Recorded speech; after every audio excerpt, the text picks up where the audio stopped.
Hey guys, and welcome to another episode of Martin's Rhythm Method. I'm Martin Cliffe from the Van Voyager Project. I hope you're all doing well. For anyone who's been following me on Twitter or Facebook or MySpace lately, you may know that I've been through a rough few days, but hopefully things are back on track now. Okay, so last week we looked at shifting tones within chords, using clean tones and using some examples from that. Before we go any further, I was listening to one of my favourite albums of all time the other day, and I remembered that there is a perfect example of that. The album's Empire by Queensryche, and the song Anybody Listening has one of these great moving bass lines using a clean tone on the guitar.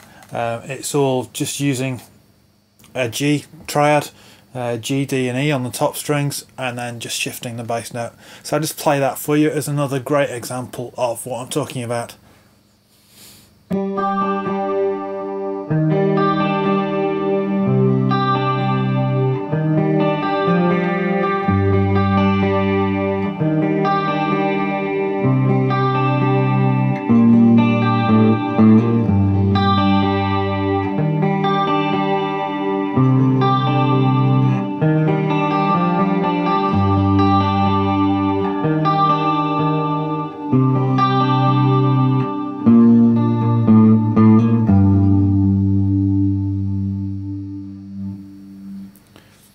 Okay, there you go. And what that actually then moves into is another run. Instead of shifting the bass note, then it does an ascending D run using a couple of different inversions, going from the D major to a D sus4 to a D5, and then it just shifts to a different inversion of the D5, and it just gives it closure. So that is something like this.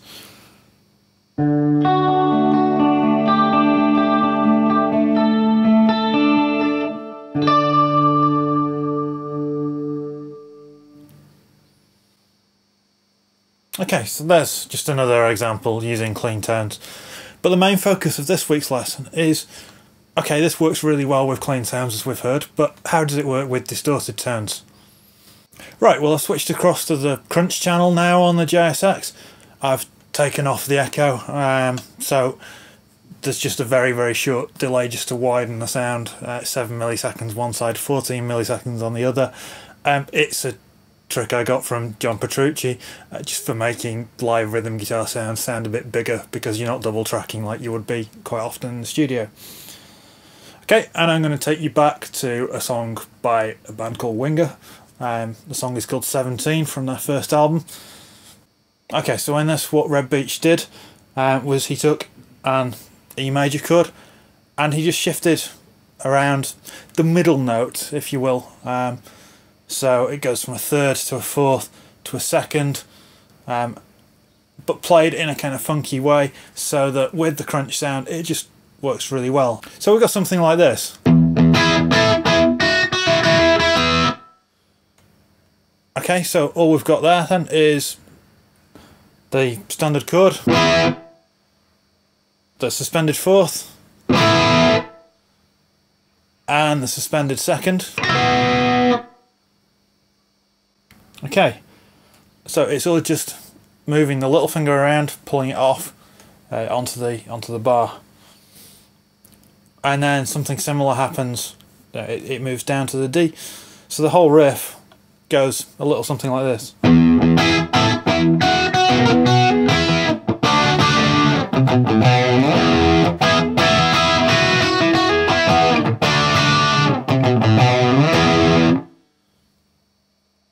Okay, so hopefully that's apparent to you what's going on.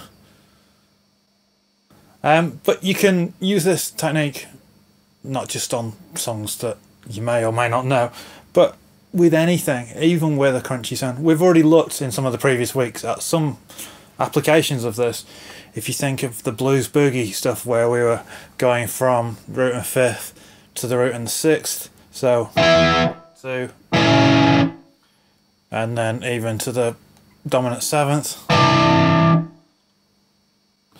and then also if we go back even further, when we looked at diminished chords, it's all still just shifting, in those cases the fifth note in the chord, because quite often when you're playing with a distorted sound, you may not want the third in there because it might sound a bit thick, a bit too muddy, or you may be intentionally not implying major or minor tonality, depending on the kind of riffs, the kind of accompaniment you're using, the kind of style of music.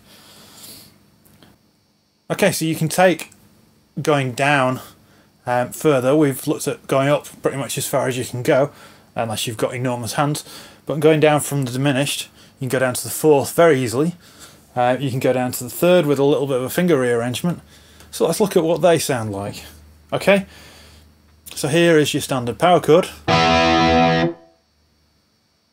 Going down a fret on the middle note is the diminished.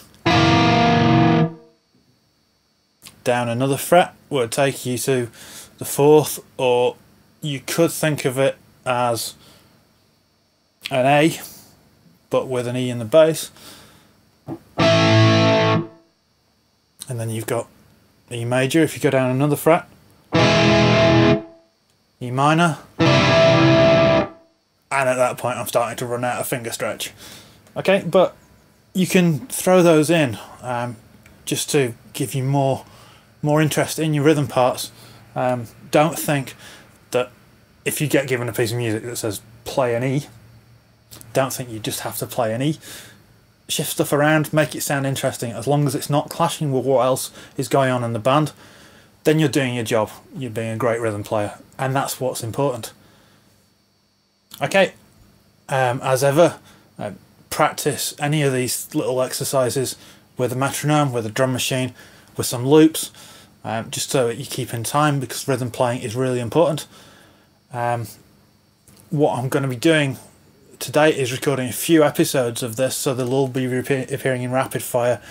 I'm going to look a bit more in detail at suspended chords, because I know I've mentioned them a lot, but maybe some of you don't know what they are. That's cool. We're going to look at that. And I'm going to look over the next few days at choosing sounds for rhythm guitar and how we create sounds that work really well in all sorts of contexts. And I'm also going to look at what happens if you're given a chord sequence, and how you might play over that and make it interesting just from having a piece of paper that might have 3 or 4 chords written on it. Okay, again I want to thank you for watching. Please check out my website. I'm on Twitter, I'm on MySpace, I'm on Facebook. Come and say hello, and I'll see you next time. Take care.